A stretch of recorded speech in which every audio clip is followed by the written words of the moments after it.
ইন্না বাইনা ইয়াদাইস সাআতি ফিতানান কাকিতইল লাইলিল মুজলিম। ও আমার সাহাবায়ে কেরাম শোনো, শেষ জামানায় এমন একটা সময় আসবে, ইন্না বাইনা ইয়াদাইস সাআতি ফিতানান কাকিতইল লাইলিল মুজলিম, অন্ধকার রাতের মতো একের পর এক ফিতনা আসতেই থাকবে। ইউসবিহুর রাজুলু ফিহা মুমিনান, একজন ব্যক্তি সকালবেলা ইমানদার থাকবে, অর্থাৎ ইমান নিয়ে ঘর থেকে বের হবে। ওয়াইসবিহু কাফিরান, ওই ব্যক্তিটা বিকালবেলা বেঈমান হয়ে যাবে। জুড়ে বলি নাউযুবিল্লাহ। এরপরে আল্লাহর রাসূল বলেন, এই শেষ জামানার মধ্যে ওয়ায়ুমসি মুমিনান, বিকালবেলা একজন ব্যক্তি ইমানদার থাকবে, ওয়াইসবিহু কাফিরান, আর সকালবেলা ওই ব্যক্তিটা বেঈমান হয়ে যাবে। জুড়ে বলি নাউযুবিল্লাহ। এই হাদিসের শেষাংশে আল্লাহর রাসূল বলেন, শেষ জামানার মধ্যে যেই ব্যক্তিটা বসা থাকবে, দাঁড়ানো ব্যক্তি থেকে ওই ব্যক্তিটা উত্তম হবে, আর যেই ব্যক্তিটা হাঁটাচলা করতে থাকবে ওই ব্যক্তিটা, দাঁড়ানো ব্যক্তিটা উত্তম হবে। জুড়ে বলি সুবহানাল্লাহ। এই হাদিসের মধ্যে আল্লাহ রাসূল বুঝাতে চাইলেন, ও আমার সাহাবায়ে কেরাম, শেষ জামানার মধ্যে যেই ব্যক্তিটা আপন জায়গায় ঘরের মধ্যে, অর্থাৎ ঘরের মধ্যে বসে থাকবে, ওই ব্যক্তিটা নিরাপদ থাকবে, আর যে ব্যক্তিটা ঘর থেকে বের হবে অনিচ্ছাকৃত সত্ত্বেও ওই ব্যক্তিটা গুনাহগার হয়ে যাবে। জুড়ে বলি নাউযুবিল্লাহ। এক নম্বরে কোন ব্যক্তি যদি ঈমানওয়ালা ঈমানদার হয়, এরপরে আল্লাহ তাআলা বলেন ওয়ামিলুস সালিহাত, এই ঈমানদার ব্যক্তি যদি নেক আমল করে, এক নম্বর যদি এই ব্যক্তিটা কি হয়, জুড়ে বলি কি হয়, ঈমানদার। দুই নম্বর, এই ঈমানওয়ালা ব্যক্তি যদি ওয়ামিলুস সালিহাত, নেক আমল করে, আল্লাহ তাআলা বলেন কানাত লাহুম জান্নাতুল ফিরদাউসি নুজুলা। বান্দা তুমি দুইটা কাজ করবে, ঈমানওয়ালা ঈমানদার হবে, দুই নম্বরে নেক আমল করবে, মারা যাওয়ার সাথে সাথে আমি তোমার জন্য জান্নাতুল ফিরদাউসকে মেহমানদারির ব্যবস্থা করে রেখেছি। কয়টা শর্ত দিয়েছেন? দুইটা। ঈমানদার হতে হবে, নেক আমল করতে হবে। আল্লাহ সুবহানাহু ওয়া তাআলার কি কারিশমা! আল্লাহ তাআলা আমাদেরকে জন্মগতভাবেই ঈমানদার করেছেন, বলি আলহামদুলিল্লাহ। আমাদের প্রিয় নবী সাল্লাল্লাহু আলাইহি ওয়াসাল্লাম এই পৃথিবী থেকে বিদায় হয়েছেন, চলে গেছেন 1433 বছর আগে। এই দীর্ঘকাল পরে আজকের এই মধ্য রাজারামপুর এলাকার মধ্যে আমরা কোনোদিন আল্লাহর দরবারে আবেদন করি নাই, নিবেদন করি নাই। আবেদন নিবেদন ব্যতি রেখে আল্লাহ তাআলা আমাদেরকে ঈমানের মতো দৌলত দান করেছেন, সেজন্য আবারও শুকরিয়া আদায় করে পড়ে নিচ্ছি আলহামদুলিল্লাহ। না এমন কেউ আছেন যে আমি আল্লাহর দরবারে আবেদন করেছি, আল্লাহ আমাকে ঈমানদার করো, এমন কেউ আছেন? তার মানে আল্লাহ তাআলা আমাদেরকে আবেদন ছাড়া ঈমানদার করেছেন, ঠিক না কথা? আল্লাহ রাসূল সাল্লাল্লাহু আলাইহি ওয়াসাল্লাম, আমরা যে সময়ের মধ্যে আছি, এই সময়টাকে হাদিসের পরিভাষায় বলা হয় কারিবুল কিয়ামা, অর্থাৎ কিয়ামতের নিকটবর্তী সময়। কিয়ামতের কি সময়? নিকটবর্তী সময়। আল্লাহ রাসূল সাল্লাল্লাহু আলাইহি ওয়াসাল্লাম হাদিসের মধ্যে বলেছেন, মুসলিম শরীফের হাদিস 716 নম্বর হাদিসের মধ্যে আল্লাহ রাসূল সাল্লাল্লাহু আলাইহি ওয়াসাল্লাম বলেন, বুইস্তু আনা ওয়াসসাআতু কাহাতাইন। এই যে দেখেন, আল্লাহ রাসূল এই দুইটা আঙ্গুল ইশারা করেছেন যে, ও আমার সাহাবায়ে কেরাম, এই যে দুই আঙ্গুল দেখতে পাচ্ছ, আমি এবং কিয়ামত এই দুই আঙ্গুলের মতো।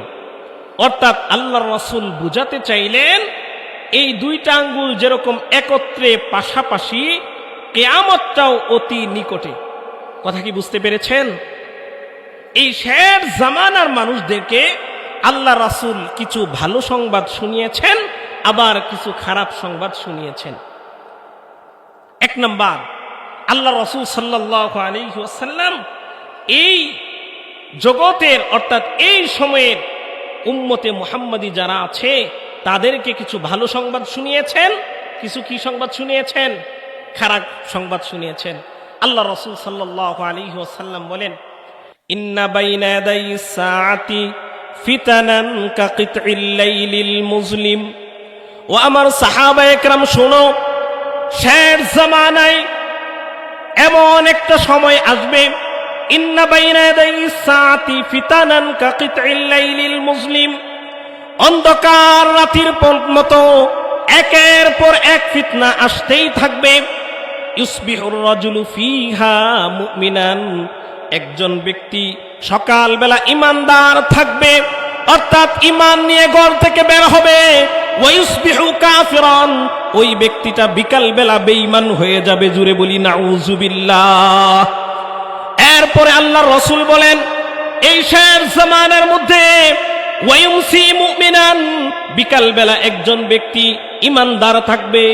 ওয়াইসবিহু কাফিরান, আর সকালবেলা ওই ব্যক্তিটা বেঈমান হয়ে যাবে। জুড়ে বলি নাউযুবিল্লাহ।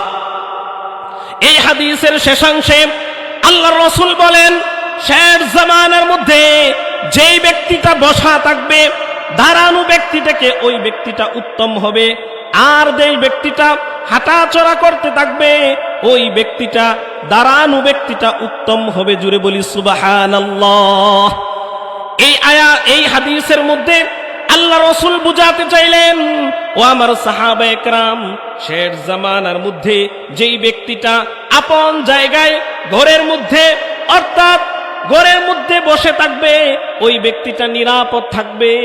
আর যে ব্যক্তিটা ঘর থেকে বের হবে অনিচ্ছাকৃত সত্ত্বেও ওই ব্যক্তিটা গুনাহগার হয়ে যাবে। জুড়ে বলি নাউযুবিল্লাহ।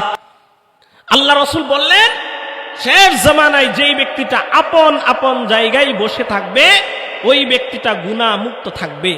এবার আমরা আমাদের সমাজের দিকে যদি একটু তাকাই, এই যে আপনাদের মধ্য রাজারামপুর এলাকা, পার্শ্ববর্তী এলাকার নাম হচ্ছে বাজার মধুপুর, ঠিক না? এরপরে এদিকে আছে বালিপাড়া, এরপরে ওইদিকে মনে হয় ঈশ্বরগঞ্জ। আমরা যারা ইমানদার, আমরা যারা নামাজি, আমরা যারা জীবনে কোনোদিন টিভি দেখি না, গান শুনি না, আপনি এখান থেকে রওনা করেছেন ঢাকার উদ্দেশ্যে যাত্রা করবেন, বাসে উঠেছেন, সিটে বসলেন, সামনে তাকিয়ে দেখেন টিভি অন করা আছে কিনা বলেন? আছে না? আপনি জীবনে কোনোদিন গান শুনেন না, আপনার পার্শ্ববর্তী বাজারে গেলেন বাজার করার জন্য, অথবা আপনার বন্ধুর সাথে আপনি গিয়েছেন চায়ের স্টলে, গিয়ে দেখেন টিভি অন করা, নর্তকীর নাচ প্রদর্শন করা হচ্ছে। আমাদের সমাজের মধ্যে আছে কিনা বলেন?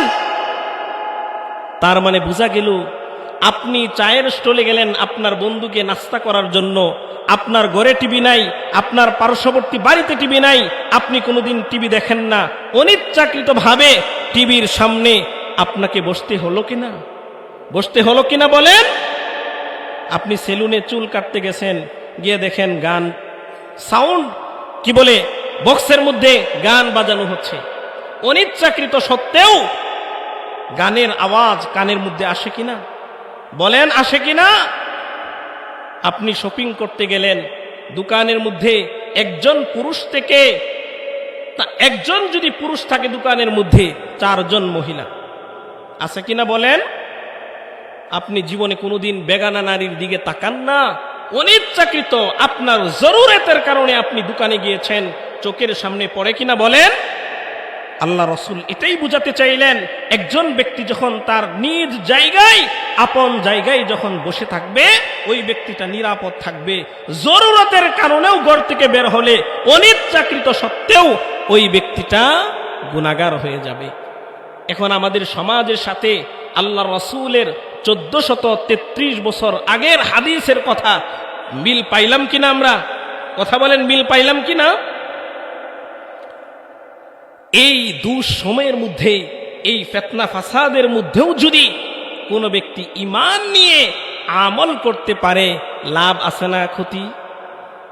আল্লাহ রাসূল সাল্লাল্লাহু আলাইহি ওয়াসাল্লাম আরেক হাদিসের মধ্যে বলেন, قال النبي صلى الله عليه وسلم লিল আমিলি ফিহা মিথলু আজরি 50 রাজুলান ইয়ামালুন।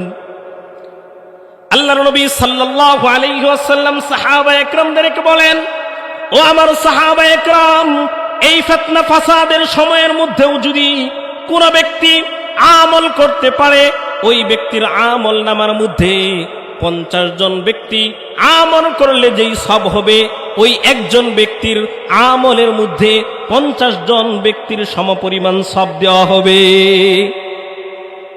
সাহাবা একরাম প্রশ্ন করলেন, লিল আমিলি ফিহা মিথলু আজরি 50 মিন্না আও মিনহুম ইয়া রাসূলুল্লাহ। ও বিশ্ব নবী রাহমাতাল লিল আলামিন, এই যে 50 জন ব্যক্তির সওয়াব দেওয়া হবে, এই 50 জন ব্যক্তি কি আমাদের মতো সাহাবা একরাম 50 জন, নাকি শের জামানার 50 জন? আল্লাহর নবী সাল্লাল্লাহু আলাইহি ওয়াসাল্লাম বলেন, ও আমার সাহাবা একরাম শুনো, শের জামানার 50 জন নয়, তোমাদের মতো সাহাবা একরাম 50 জন আমল করলে যেই সব হবে, ওই ব্যক্তির আমল নামার মধ্যে ওই পরিমাণ সব দিয়ে দেওয়া হবে। তাহলে এই শের জামানায় যদি আমাদের, যেহেতু আল্লাহ তাআলা ঈমানওয়ালা করেছেন, ঈমান দিয়েছেন, নেক আমল থাকবে, যারা সকালবেলা ঈমানদার, বিকেলবেলা কি হবে? সবার বলি কি হবে? কাফের হয়ে যাবে, বেঈমান হয়ে যাবে। আমাদের সমাজের মধ্যে এমন অসংখ্য মানুষ পাবেন যাদের দাড়ি আছে, যাদের টুপি আছে, যাদের পাঞ্জাবি আছে, যাদের পাগড়ি আছে, কিন্তু ঈমান নাই। কি নাই? ঈমান নাই। এটাও আমার কথা না, আল্লাহ রাসূল সাল্লাল্লাহু আলাইহি ওয়াসাল্লাম যে হাদিস কানা বলেছেন, এটা বুখারীর মধ্যে এসেছে।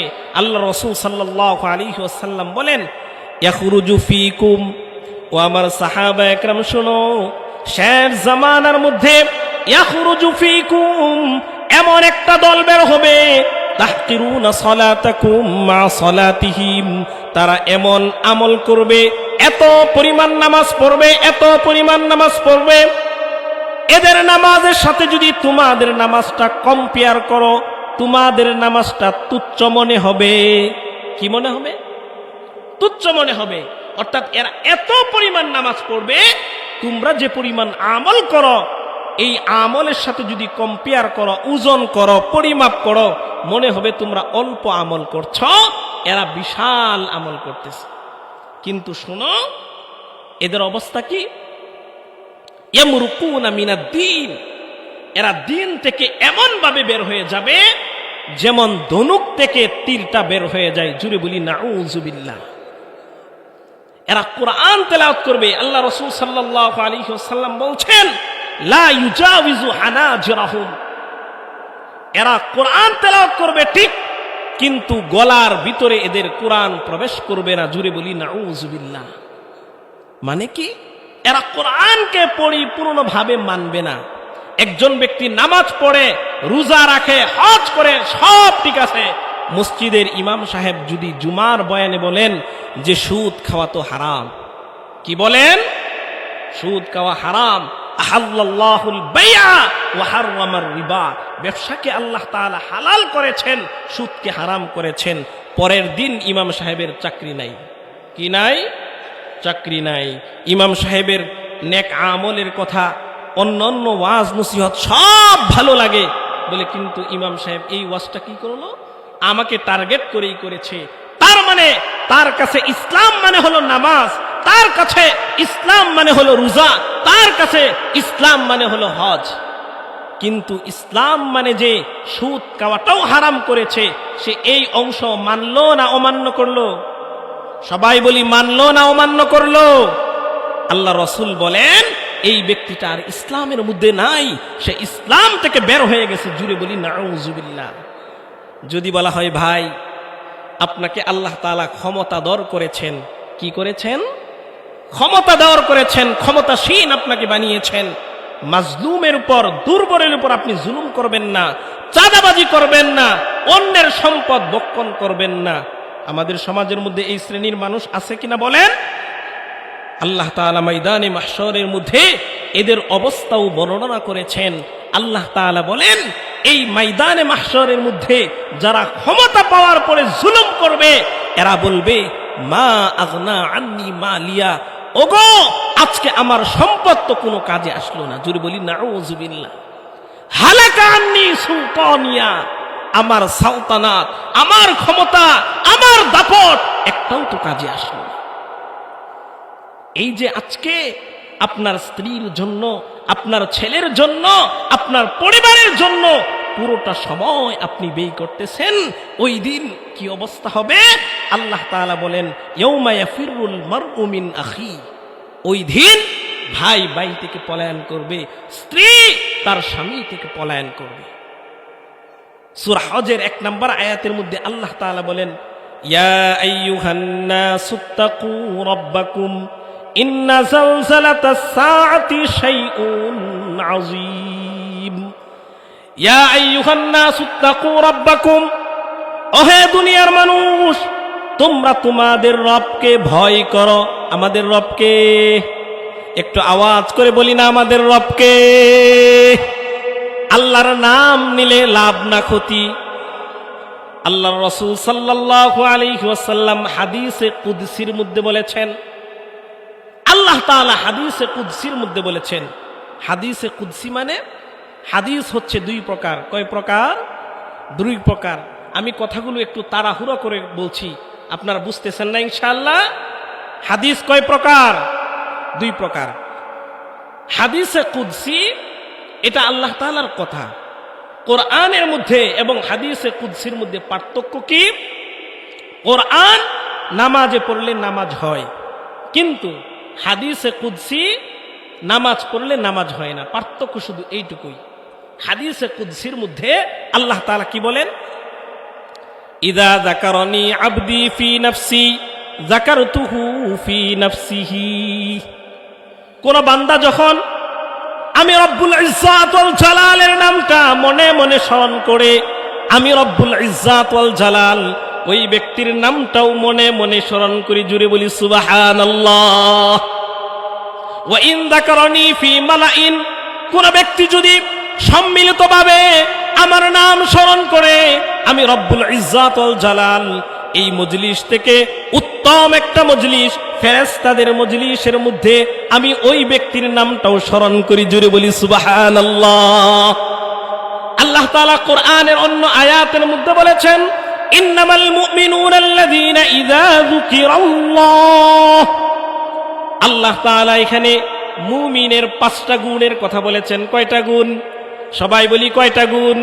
5টা গুণের কথা বলেছেন। 1 নাম্বার, ইন্নামাল মুমিনুনা আল্লাযীনা ইযা যুকিরাল্লাহ, নিশ্চিতভাবে মুমিন হলো তারাই যারা আল্লাহর নাম যাদের সামনে স্মরণ হলে মুহাব্বতের সাথে তাদের অন্তরটা কেঁপে ওঠে। জুড়ে বলি সুবহানাল্লাহ। এই আয়াতের সংক্ষিপ্ত তাফসীর হলো আল্লাহর নাম শুধু স্মরণ হয় না, মাঝে মধ্যে আল্লাহর নামটাও ওই ব্যক্তি জিকির করে। জুড়ে বলি সুবহানাল্লাহ। আমাদের সমাজের মধ্যে এমন অসংখ্য গণিত মুসলমান পাওয়া যাবে যারা নামাজ পড়ে, রোজা রাখে, হজ করে, কিন্তু আল্লাহর নামের জিকির করে না। আছে না নাই? আল্লাহ তাআলা বলেন যারা মুমিন এরা মাঝে মধ্যে আল্লাহর নামটা জিকির করবে। সেজন্য আমরা প্রতিদিন দৈনিক 100 বার করে আল্লাহর নামটা জিকির করতে পারবো কিনা বলেন? আল্লাহ তাআলা আমাদের সবাইকে প্রতিদিন আল্লাহর নাম জিকির করার তৌফিক দান করুন। 2 নাম্বার, ইন্নামাল মুমিনুনা আল্লাযীনা ইযা যুকিরাল্লাহ ওয়াজিলাত কুলুবুহুম ওয়া ইযা তুলিয়াত আলাইহিম আয়াতুহু যাদাতহুম ঈমানা। তাদের সামনে যদি কোরআনের আয়াত তেলাওয়াত করা হয়, কোরআনের তাফসীর করা হয়, তাদের ঈমানটা বৃদ্ধি হয়। জুড়ে বলি সুবহানাল্লাহ। 2 নাম্বার, তাদের সামনে যদি কোরআন তেলাওয়াত করা হয়, কোরআনের হুকুম বর্ণনা করা হয়, তাদের ঈমানটা কি হয়? বৃদ্ধি হয়। যদি মনে করেন ওয়াজ শোনার পরে সুদ সম্পর্কে আলোচনা হয়েছে, মা বাবার হক সম্পর্কে আলোচনা হয়েছে, জুলুম সম্পর্কে আলোচনা হয়েছে, আপনি মনে মনে চিন্তা করতেছেন হুজুর মনে হয় আমার সম্পর্কেই ওয়াজ করছে, কারণ সুদ তো আমিই খাই, আমার সম্পর্কেই ওয়াজ করেছে, মা বাবার সাথে বেয়াদবি তো আমিই করি, আমিই তো মানুষের উপর জুলুম করি, আমার সম্পর্কেই হুজুর ওয়াজ করছে। এটা যদি আপনার মনে আসে, মনে করবেন এটাই আপনার জন্য অ্যান্টিবায়োটিক। কি অ্যান্টিবায়োটিক? Higher antibiotic. আপনি মনে করবেন আজকে থেকে আর সুদ খাবো না। আপনি এই ফিকির করবেন আজকে থেকে মা বাবার সাথে আর বেয়াদবি করব না। আজকে এই ফিকির করবেন মানুষের সাথে আর জুলুম করব না। পারবো না ইনশাআল্লাহ। এখানে অনেক যুবক ভাইরা আছেন, মা বাবা কার আছে একটু হাত তুলি তো। মা বাবা কার আছে? হাতগুলো নামাই। আপনাদেরকে কষ্ট দিলাম, রাগ করছেন কেন জিজ্ঞেস করলাম? আজকে সমাজের যে অধপতন, মা বাবার সাথে সন্তানের ব্যবহার মনে হয় মালিক তার চাকরের সাথে কথা বলতেছে। জুড়ে বলি নাউজুবিল্লাহ। অথচ মা বাবার সাথে ব্যবহারের কথা আল্লাহ তাআলা কোরআনের কয়েক জায়গার মধ্যে বলেছেন, ওয়াসাইনাল ইনসানা বিওয়ালিদাইহি ইহসানা ওয়াসাইনাল ইনসানা বিওয়ালিদাইহি হুসনা। আরো অন্য আয়াতের মধ্যে বলেছেন ওয়াকাদা রাব্বুকা আল্লা তা'বুদু ইল্লা ইয়্যা। এই আয়াতের মধ্যে বলেছেন যে মা বাবার কাছে তুমি এমন ভাবে এমন কোন শব্দ উপস্থাপন করবে না যেটা তাদের অন্তরের মধ্যে কষ্ট আসে। কিন্তু আমাদের সমাজের মধ্যে এমনও নালায়েক, এমনও কম বক্ত আছে, মা বাবার উপরে হাত বাড়াইতে, হাত উঠাইতেও দ্বিধাবোধ করে না। জুড়ে বলি নাউজুবিল্লাহ। আছে কিনা বলেন? আছে কিনা? অথচ দেখেন আল্লাহর রাসূল সাল্লাল্লাহু আলাইহি ওয়াসাল্লামের যুগে এই ঘটনা অনেকেই হয়তো শুনেছেন। আল্লাহর রাসূল সাল্লাল্লাহু আলাইহি ওয়াসাল্লামের যুগে একজন ব্যক্তি ছিল যার নাম হলো ওয়াইসুল কারনী। নাম শুনেছেন? আল্লাহর রাসূল সাল্লাল্লাহু আলাইহি ওয়াসাল্লাম যখন বিদায় হয়ে যাবেন, হযরত উমরকে বলতেছেন, ওগো উমর, আমি মারা যাওয়ার পরে এমন একজন ব্যক্তি আসবে যার নাম হচ্ছে ওয়াইসুল কারনী। নাম কি? ওয়াইসুল কারনী। তুমি ওয়াইসুল কারনীকে আমার যে জামা, আমার যে জুব্বা, এটা হাদিয়া দিবা, আবার তার কাছ থেকে দোয়া নিবা। জুড়ে বলি সুবহানাল্লাহ। এই কথা আমাদের কাছে সাধারণ মনে হচ্ছে, এই কথার ওজন কম মনে হচ্ছে। আপনাদের সামনে যদি উমর রাদিয়াল্লাহু তাআলা আনহুর পরিচয় তুলে ধরি, তাহলে কথাটার মর্মার্থ বুঝে আসবে। উমর তো ছিলেন সেই উমর, আল্লাহর রাসূল বলেছেন লাউ কানা বাদি নাবিয়্যুল লাকানা উমর। ও আমার সাহাবায়ে কেরাম, ও জগৎবাসী শুনো, উমর হচ্ছে সেই উমর। আমার পরে যদি কোনো ব্যক্তি নবী হতো, আল্লাহ তাআলা উমরকে নবী করে পাঠাতেন। জুড়ে বলি সুবহানাল্লাহ। সেই উমরকে বলছেন আল্লাহর রাসূল, ওগো উমর, আমার পরে একজন ব্যক্তি আসবে যার নাম হচ্ছে ওয়াইসুল কারনী। সে মার খেদমতের কারণে আমার সাথে সাক্ষাৎ করতে পারে নাই। আমার যে জুব্বা, আমার যে জামা, এই জামাটা তুমি তাকে হাদিয়া দিবা। জুড়ে বলি সুবহানাল্লাহ। এবং তার কাছ থেকে দোয়া নিবা। উমর তো সেই উমর, যেই উমরের শানে আল্লাহ তাআলা কোরআনের মধ্যে 21 বার আয়াত নাজিল করেছেন। জুড়ে বলি সুবহানাল্লাহ। সেই উমরকে বলছেন, উমর তো সেই উমর, মিম্বারের মধ্যে বসে আছেন, শত সহস্র মাইল দূরে সারিয়া যুদ্ধ করছে। হযরত উমর রাদিয়াল্লাহু তাআলা আনহু বলছেন মিম্বারের মধ্যে বসে, ইয়া সারিয়া আল জবাল, হে সারিয়া, এই পাহাড়ের পাদদেশ থেকে শত্রুরা তোমাদেরকে আক্রমণ করছে। উপস্থিত মুসল্লি যারা ছিলেন তারা তো হতবাক হয়ে গেলেন, উমর কেন সারিয়াকে ডাক দিচ্ছে শত সহস্র মাইল দূরে। যখন যুদ্ধ শেষ করে যখন সারিয়া উনি যখন ওনার বাহিনী নিয়ে আসলেন, এই মুসল্লিরা প্রশ্ন করলেন, ওই দিন শুক্রবার, ওই দিন মিম্বারের মধ্যে বসে উমর তোমাদেরকে ডাক দিয়েছিলেন, ডাক কি শুনেছিলে কিনা? জুড়ে বলি সুবহানাল্লাহ। এই সাহাবায়ে কেরাম বলেন, উমর রাদিয়াল্লাহু তাআলা আনহু ওই দিন যদি আমাদেরকে সতর্ক না করতেন, আমরা শত্রুপক্ষের আক্রমণে শহীদ হয়ে যেতাম। জুড়ে বলি সুবহানাল্লাহ। উমর তো সেই উমর, মক্কার মধ্যে কে কি স্বপ্ন দেখে এটাও উমর রাদিয়াল্লাহু তাআলা আনহু জানেন। জুড়ে বলি সুবহানাল্লাহ। আমি কথাগুলো তাড়াহুড়ো করে বলছি। হযরত উমর রাদিয়াল্লাহু তাআলা আনহুর শাসন আমলে, হযরত উমর রাদিয়াল্লাহু তাআলা আনহুর শাসন আমলে হযরত আলী রাদিয়াল্লাহু তাআলা আনহু স্বপ্ন দেখছেন যে আল্লাহ রাসূল সাল্লাল্লাহু আলাইহি ওয়াসাল্লামের দরবারে একজন মহিলা তার গাছের পয়লা খেজুর, প্রথম যে খেজুর হয়েছে এটা নিয়ে এসেছেন। এই প্রথা আমাদের সমাজের মধ্যে আছে না, যে গাছের প্রথম নারিকেল গরুর যদি প্রথম দহন করা হয়, এটা ইমাম সাহেবের জন্য, হুজুরের জন্য নিয়ে যাওয়া হয় না? হযরত আলী রাদিয়াল্লাহু তাআলা স্বপ্ন দেখছেন আল্লাহর রাসূল সাল্লাল্লাহু আলাইহি ওয়াসাল্লামের নিকট একজন মহিলা খেজুর নিয়ে এসে বলছেন, ওগো আল্লাহর রাসূল, আমার গাছের পয়লা খেজুর, এই খেজুরগুলো আপনি খান, আপনি আপনার সাথীদেরকে বন্টন করে দেন।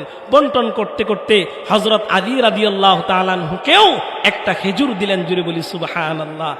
স্বপ্নের মধ্যে আলী রাদিয়াল্লাহু তাআলা খেজুর খাচ্ছেন, খাওয়া অবস্থায় মসজিদে নববী থেকে আজান হয়ে গেছে, ঘুমটা ভেঙে গেছে। ঘুম ভেঙে যাওয়ার সাথে সাথে মুখের ভিতরে দেখেন হযরত রাসূলুল্লাহ সাল্লাল্লাহু আলাইহি ওয়াসাল্লাম যে খেজুর দিয়েছিলেন, এই খেজুরের বিচিটা মুখের মধ্যেই আছে। জুড়ে বলি সুবহানাল্লাহ। খেজুরটা ফেলে দিয়ে ওযু করলেন, নামাজ পড়লেন। ওমর রাদিয়াল্লাহু তাআলা আনহু মিম্বারের মধ্যে বসে আছেন, সাহাবা একরাম গুল করে বসে আছেন। এমন সময় একজন মহিলা এসে বলছে, ও খলিফাতুল মুসলিমিন উমর, আমার গাছের পয়লা খেজুর আপনি নিজে খান, আপনার সাথীদেরকে খাওয়ান। জুড়ে বলি সুবহানাল্লাহ। হযরত উমর রাদিয়াল্লাহু তাআলা আনহু আরেকজনকে বললেন, এই খেজুরগুলো বন্টন করে দাও।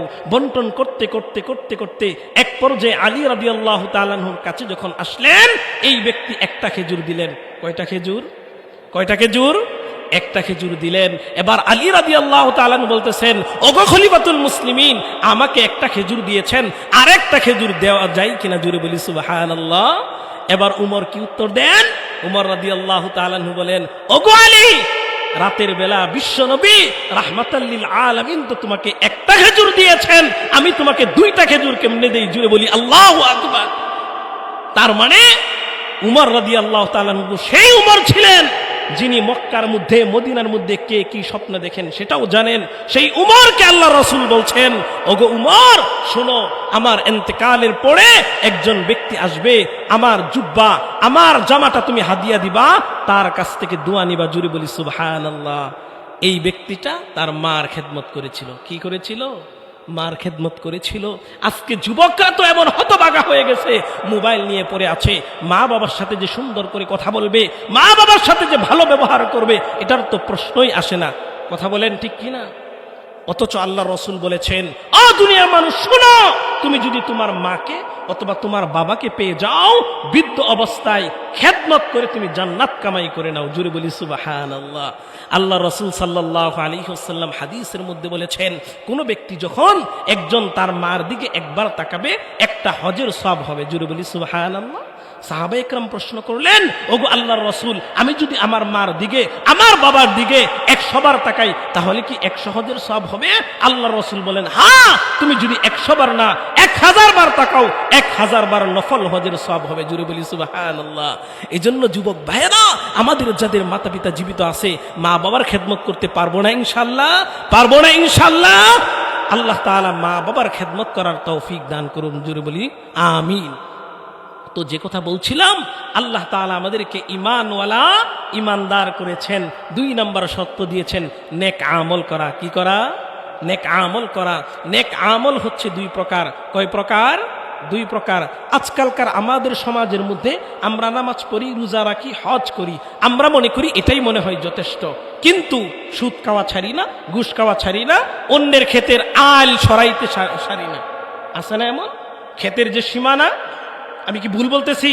আপনারা কি বলেন? ক্ষেতের পাশে যে আরেকজনের ক্ষেত থাকে, একটা লাইন দেওয়া থাকে, আইল বলেন নাকি না? সীমানা কি বলেন?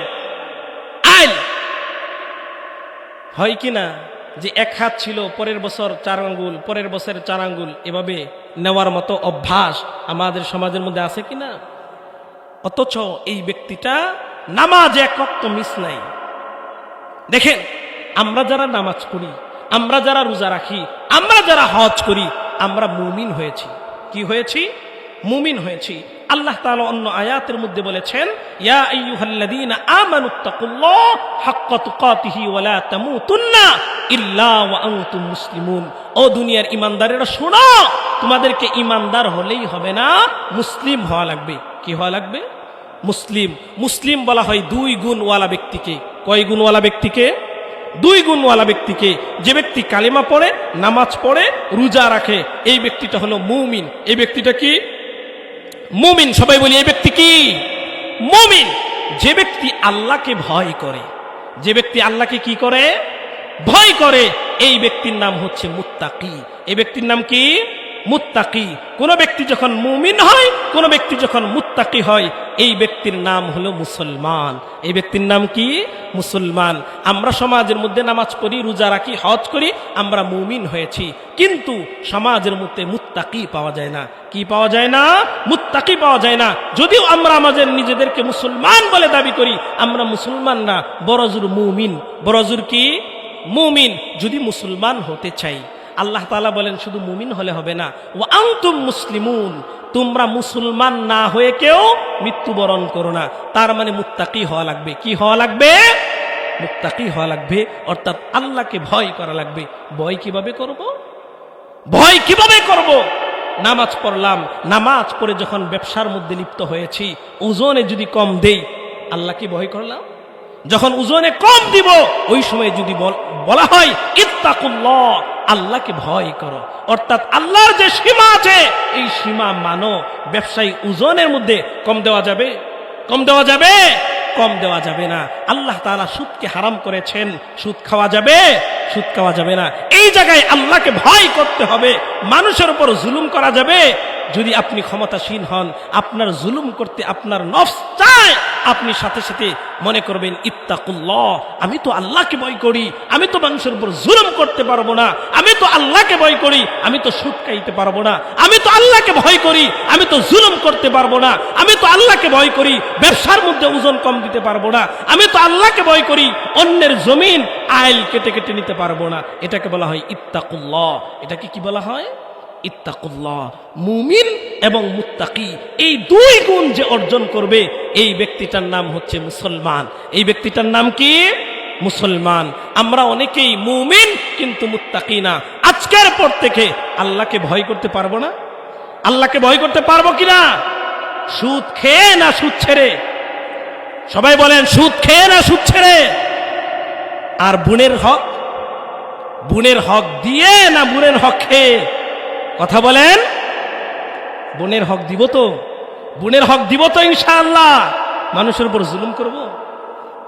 আল্লাহ তাআলা অন্য আয়াতের মধ্যে বলেছেন, ফাআম্মা মান তাগা, যারা আল্লাহর সীমাকে লঙ্ঘন করে, যারা সুদ খায়, যারা ঘুষ খায়, যারা রাজনীতির নামে চাঁদাবাজি করে, সবগুলো সীমা লঙ্ঘনকারী, ফাইন্নাল জাহিমা হিয়াল মাওয়া, তাদের জন্য নিকৃষ্টতম জাহান্নাম। জুড়ে বলি নাউযুবিল্লাহ। জাহান্নামের অবস্থার কথা তো পড়ে আল্লাহ তাআলা সূরা হজের 2 নম্বর আয়াতের মধ্যে বলেন, দুনিয়ার মানুষ শুনো, ইয়াউমা তারাউনাহা তাযহালু কুল্লু মুরদিআতিন আম্মা আরদাত ওয়া তাদাউ কুল্লু যাতিন হামলিন হামলাহা ওয়া তারান নাসা সুকারা ওয়া মা হুম বিসুকারা ওয়ালাকিন আযাবাল্লাহি শাদীদ। জাহান্নামের ভয় তো পরের কথা, কিয়ামতের যে বিভীষিকাময় অবস্থা হবে, আল্লাহ তাআলা নবীজিকে বলছেন, ইয়াউমা তারাউনাহা, সেই দিন আপনি মানুষদেরকে দেখবেন প্রত্যেকটা ব্যক্তি নেশাগ্রস্তর ন্যায় হয়ে যাবে। জুড়ে বলি নাউযুবিল্লাহ। কের মতো হয়ে যাবে? নেশাগ্রস্তর মতো হয়ে যাবে। এমন কি এদের অবস্থা কি হবে? আল্লাহর রাসূল সাল্লাল্লাহু আলাইহি ওয়াসাল্লাম বলেন, কিয়ামতের এই বিভীষিকাময় অবস্থার মধ্যে একজন গর্ভবতী মহিলা তার গর্ভপাত গটিয়ে ফেলবে, তার খবর থাকবে না। জুড়ে বলি সুবহানাল্লাহ। কিয়ামতের আলোচনায় যদি এমন হয়, জাহান্নামের অবস্থা কেমন হবে? জাহান্নামের অবস্থা কেমন হবে? আল্লাহ তাআলা বলেন, ওই সময় একজন মহিলা যে তার সন্তানকে দুধ পান করায়, দুগ্ধপুষ্ট শিশুকে সে দুধ পান করাইতে ভুলে যাবে। তাহলে জাহান্নামে গেলে আমাদের কি অবস্থা হবে? জাহান্নামের আগুনকে আমরা সহ্য করতে পারবো? বলেন, সহ্য করতে পারবো? যুবক ভাইরা, আজকে কানের মধ্যে হেডফোন লাগাও, শীতের দিনে কম্বলের নিচে অথবা ল্যাপের নিচে বলে নর্তকীর নাচ দেখো, গান শোনো, অবৈধভাবে প্রেমের সম্পর্ক গড়ে তুলো। তুমি মনে করছো তোমার ভাই দেখছেন না, তোমার বাবা দেখছেন না, তোমার প্রতিবেশী কেউ দেখছেন না। আল্লাহ বলেন, তোর ভাই দেখার দরকার নাই, তোর মা দেখার দরকার নাই, তোর প্রতিবেশী দেখার দরকার নাই। আল্লাহ তাআলা বলেন, ওই দিন আমি আমার কুদরতি ভাবে তোর বিরুদ্ধে তোর হাত পাকে সাক্ষী দিতে বলবো। জোরে বলি সুবহানাল্লাহ। এটাও আমার কোনো কথা না। আল্লাহ তাআলা কোরআনের মধ্যে বলেন, আল-ইয়াউমা নাখতিমু আলা আফওয়াহিহিম ওয়া তুকাল্লিমুনা আইদিহিম। ওই দিন আল্লাহ সুবহানাহু ওয়া তাআলা মানুষদেরকে তার জবানটা বন্ধ করে দিবেন। কি বন্ধ করে দিবেন? জবানটা বন্ধ করে দিবেন। ওয়া তুকাল্লিমুনা আইদিহিম, এই যে হাত দিয়ে মানুষের উপর জুলুম করি, সুদ খাই, ঘুষ খাই, লেনদেন করি, ওয়া তুকাল্লিমুনা আইদিহিম, ওই দিন হাত কথা বলতে থাকবে। কে কথা বলতে থাকবে?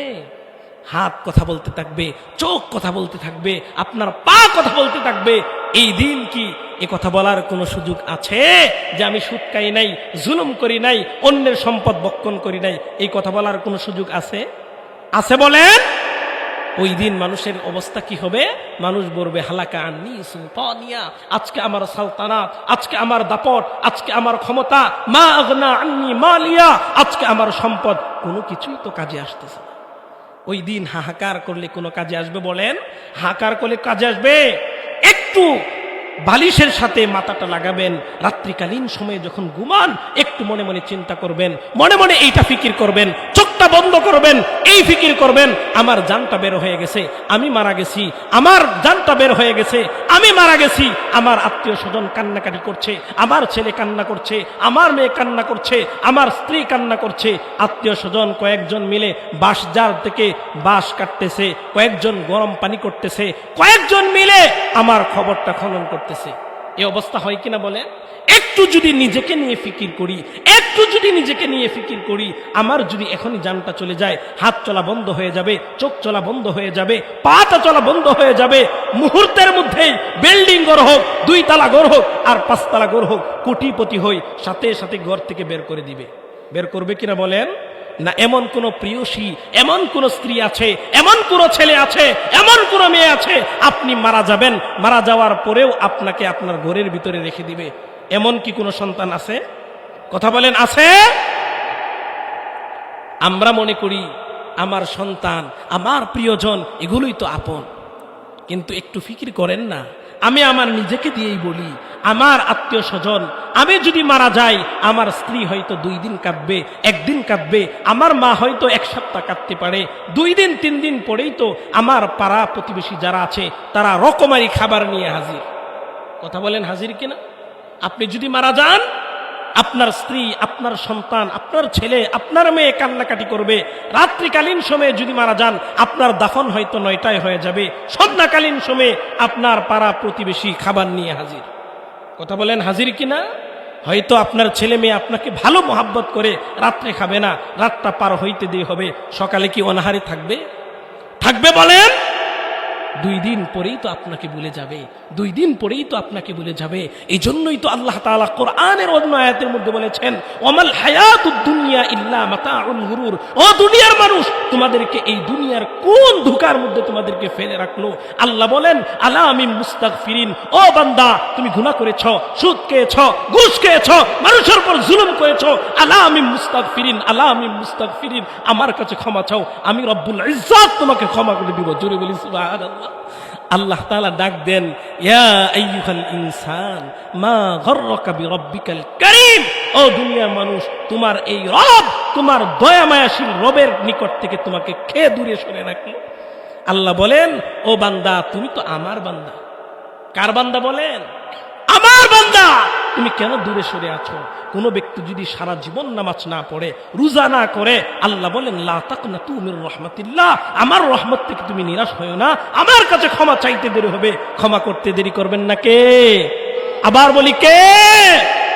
আল্লাহ। ও যুবক ভাইরা, ও বুড়া বাবারা, মনে করতেছেন যে এখন আমার যৌবনের শক্তি আছে, এখন গুনাহ করি, এখন মানুষের উপর জুলুম করি, এখন নামাজ ছেড়ে দেই। আর যেই সমস্ত বুড়া বাবারা আছেন মনে মনে চিন্তা করতেছেন আরো কিছুদিন হায়াত যাক, আরো কিছুদিন হায়াত যাক, এরপরে হয়তো জীবিত থাকবো, ঠিক না? এই ফিকির তো আমরা করছি। অথচ আল্লাহ তাআলা বলেন, লিকুল্লি উম্মাতিন আজাল ফাইদা জাআ আজালুহুম লা ইস্তাখিরুনা সাআতাও ওয়া লা ইস্তাকদিমুন। ও বান্দা, তোমার যখন মৃত্যুর সময় আসবে, লা ইস্তাখিরুনা সাআতাও ওয়া লা ইস্তাকদিমুন, আমি 1 সেকেন্ড আগেও করব না, 1 সেকেন্ড পরেও করব না, যথা সময় তোমাকে এই দুনিয়া ছেড়ে চলে যেতে হবে। না এমন কেউ আছেন যে এই দুনিয়া ছেড়ে যাবেন না? এমন কেউ কি আছেন? আল্লাহ তাআলা অন্য আয়াতের মধ্যে বলেছেন, বান্দা তুমি কি মনে করেছো এই দুনিয়া ছেড়ে তোমাকে যেতে হবে না? আল্লাহ তাআলা অন্য আয়াতের মধ্যে বলেছেন, কুল্লু নাফসিন যায়িকাতুল মাউত, প্রত্যেকটা প্রাণীকে মৃত্যুর স্বাদ আস্বাদন করতে হবে। এবার মনে মনে প্রশ্ন আসতে পারে, ওগো রব্বুল ইজ্জাত ওয়াল জালাল, মৃত্যু যখন আমাদেরকে গ্রহণ করতেই হবে, একটু সময় যদি আমরা পলায়ন করি, দুনিয়ার মধ্যে মনে করেন ভাইয়ে ভাইয়ে মারামারি, সমাজের সাথে মারামারি, মামলা মোকদ্দমা হয়েছে, সমাজ থেকে আপনি বিতাড়িত হয়ে এখান থেকে ঢাকা শহর চলে গেছেন, ঢাকা শহরেও থাকতে পারেন না, বিদেশ চলে গেছেন, আছে না এমন মানুষ? কিন্তু আপনি যদি মনে করেন আপনি মৃত্যুর হাত থেকে বাঁচতে পারবেন, দেশ থেকে দেশান্তর হয়েছেন, বাঁচতে পারবেন, আল্লাহ তাআলা বলেন, কুল লা ইয়ানফাকুমুল ফিরার, তুমি যদি মৃত্যু থেকে পলায়ন করো এরপরেও বাঁচতে পারবে না। এরপরে আল্লাহ তাআলা বলেন, বান্দা তুমি যদি মনে করো যে তোমাকে কিছু সুযোগ দেওয়া হবে, কি মনে করো? সুযোগ দেওয়া হবে। আল্লাহ তাআলা বলেন, আইনামা তাকুনু ইউদরিকুমুল মাউতু ওয়ালাউ কুনয়াদা, তোমাকে সেফটির মাধ্যমে তো থাকতে পারবেই না, তোমাকে সুযোগও দেওয়া হবে না। এই জন্য সর্বশেষ কথা বলছি, আল্লাহ তাআলা বলেন, ওয়াত্তাকু ইয়াওমান তুরজাউনা ফীহি ইলাল্লাহ, ও দুনিয়ার মানুষ তোমরা আমাকে ভয় করো, সেই দিনের কথা ভয় করো যেদিন আমার নিকট তোমাদেরকে ফিরে আসতে হবে, দণ্ডায়মান হওয়া লাগবে। নাকি আমরা কেউ ফিরে যাব না? যাব কিনা বলেন? তাহলে কি গুনাহ ছেড়ে যাব নাকি গুনাহ ধরে? গুনাহ ছাড়বো কি? তো প্রথম কথা হলো আল্লাহ তাআলা বলেছেন, ইন্নাল্লাযীনা আমানু, এক নাম্বার শর্ত, কোন ব্যক্তি যদি ঈমানওয়ালা ঈমানদার হয়, দুই নাম্বার কি করে? নেক আমল করে। আল্লাহ তাআলা কি দিবেন? কি দিবেন? জান্নাতুল ফেরদাউস দিবেন। তাহলে ঈমান যেহেতু আমরা এনেছি, নেক আমল করতে পারবো না? নেক আমল করতে পারবো কিনা? নেক আমল হচ্ছে দুই ধরনের। কয় ধরনের? একটা হচ্ছে নামাজ পড়া, রোজা রাখা, হজ করা। দুই নাম্বার হচ্ছে